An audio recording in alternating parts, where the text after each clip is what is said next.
everyone. Greetings. We're in chapter 50 finally of the book of Genesis. It's taken us only 5 years to get here, 140 something videos, Yeah. and we're glad to get here. Not because we want to get it over. I think we're going to be kind of sorrowful when it's over because it's been a great meditation for us. It was a very important book in our leaving the witnesses. It was one that strengthened us a lot.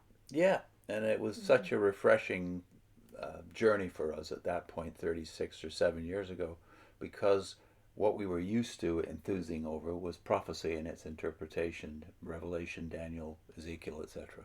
We had never meditated deeply on Genesis or Romans or anything like that. Yeah. Or even just the practicality that you find in Genesis. Yeah. About living. Yeah, there's so many lessons, and not least of those is, of course, the gospel of the grace of God. So at this point in the last chapter of Genesis, Joseph and all of Jacob's family are now in Egypt, and apparently going to stay there for hundreds of years.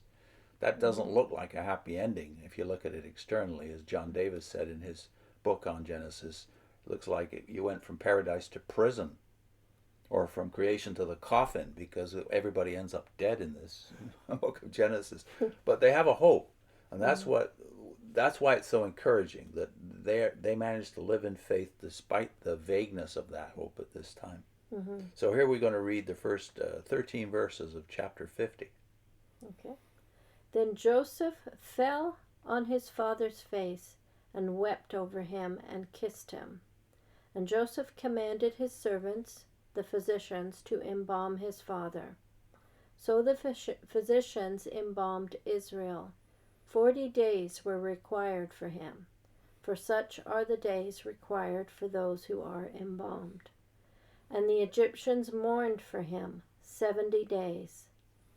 Now when the days of his mourning were past, Joseph spoke to the household of Pharaoh, saying, If now I have found favor in your eyes, please speak in the hearing of Pharaoh, saying, My father made me swear, saying, Behold, I am dying in my grave which I dug for myself in the land of Canaan. There you shall bury me. Now therefore, please let me go up and bury my father, and I will come back. And Pharaoh said, Go up and bury your father, as he made you swear. So Joseph went up to bury his father. And with him went up all the servants of Pharaoh, and the elders of his house, and all the elders of the land of Egypt, as well as all the house of Joseph, his brothers, and his father's house. Only their little ones, their flocks, and their herds they left in the land of Goshen. And there went up with him both chariots and horsemen. It was a very great company. When they came to the threshing floor of Atad, which is beyond the Jordan, they lamented there with very great and grievous lamentation. And he made a mourning for his father 7 days. When the inhabitants of the land, the Canaanites, saw the mourning on the threshing floor of Atad, they said, This is a grievous mourning by the Egyptians. Therefore the place was named Abel Mizraim, which seems to mean the meadow or morning of Egypt. It is beyond the Jordan. Thus his sons did for him as he had commanded them. For his sons carried him to the land of Canaan and buried him in the cave of the field of Machpelah, to the east of Mamre, which Abraham bought with the field from Ephron the Hittite to possess as a burying place. I love the word possess here. The permanence of this is the same word as possess the land. So, yes, the faith of Jacob and the faith of Joseph to carry this through. And Joseph asks the same favor at the end of the story. There's something that strikes you, though, right off the bat, if you have coming from the mindset of a Jehovah's Witness to this text. When this extraordinary mourning and embalming takes place, is Joseph accommodating himself to the beliefs of pagans? We've already made the point in a previous video that he marries into the aristocracy, in fact the priesthood of Now he might Egypt. not have had much choice, because Pharaoh gives him his wife. That's right. He But picks his wife for he him. is going along with their practices here, their customs. That's right. His their children rituals. have names, Egyptian names, etc. So, Mm-hmm. from our standpoint as Jehovah's Witnesses, this is all compromise. And the question then becomes, well, why do we think that way? Because we think that anything that's touched by paganism Yeah. is contamination. Now, I don't think the saints of the Old Testament seem to think that way. You Mm-hmm. know, here's Joseph, who obviously is accommodating himself to Egyptian ways, Mm-hmm. and you think of other great figures of the Old Testament. Moses also brought up in Egypt, and then later uh, Daniel, and then of course in the New Testament Saul of Tarsus, who becomes Mm-hmm. Paul the Apostle. All of these men were put in their situation by God. It wasn't that they chose to go and live in Mm-hmm. among pagans. They're all plunked in the situation by God Himself, Mm-hmm. and yet they don't view it as a risk. No doubt they felt that way at certain points. That they, Daniel for sure felt that there was risk if he didn't keep to the diet that was pure compared to the Mm-hmm. Babylonians, for instance. But on the other hand, they viewed it as a great opportunity to get next to the most powerful men in the world, Pharaoh and Nebuchadnezzar, and then the Persian rulers too, in And have Daniel's some case. influence on their thinking about their God. Yeah, well, so when you think of these four persons, Saul of Tarsus too, why is he Mm-hmm. the apostle to the Gentiles? Well, the skill set that God created in him by his prior life before he became a Christian, Mm-hmm. Joseph's character before he is plopped into that situation in Egypt. The Mm-hmm. same with Daniel, and the same with Moses, of course, who was raised with all the wisdom of the Egyptians. They're Mm-hmm. doing a great job for God in the world. And in order to do that, they've got to have the right skills. And part of that is in their immersion in what we would consider to be a potentially contaminating pagan Yeah. world. They have a familiarity with customs outside of their own. Indeed, indeed. Mm-hmm. So Yeah. there is a lot here about the Egyptian practice. I mean, even the Canaanites, who themselves are Hamites, this distant age about Mm-hmm. 3,800 years ago, they're Hamites, so they're related in blood to the Egyptians.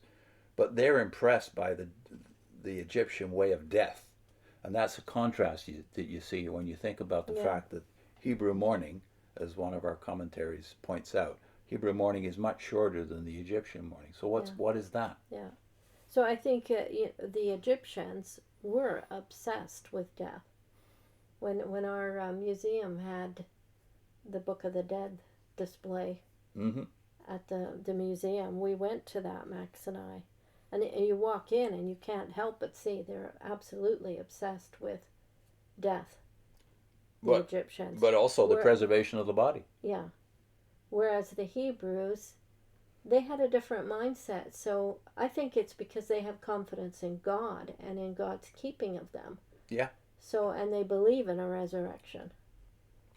So Yeah. they have a short mourning period. They bury people quickly. So even though their view of the resurrection at this distant point in history is very vague, Yeah. only to be revealed clearly later, even in the New Testament. But they do believe that since God promised them something, He'd keep it. And it has something to do with the land. Mm-hmm. I think we've Yeah. got James Strahan on this subject, also Maclaren. Okay. So you can do Maclaren and I'll do Strahan here. Strahan says, Joseph fell upon his father's face and wept upon him and kissed him. Love must weep. The book of Genesis indicates that man as we know him, man, the image of God, ought to live forever, death being an intruder upon the joy of life, Mm-hmm. the dark shadow of sin. Our instincts confirm this teaching. Yes, death is not natural. It's not something you accept. The Egyptians, according to their custom, mourned for Jacob 70 days, while the Hebrews themselves mourned but 7. And the difference may indicate that death was something somewhat less awful to those who had a clearer and stronger faith. Yeah, makes sense. Mm-hmm.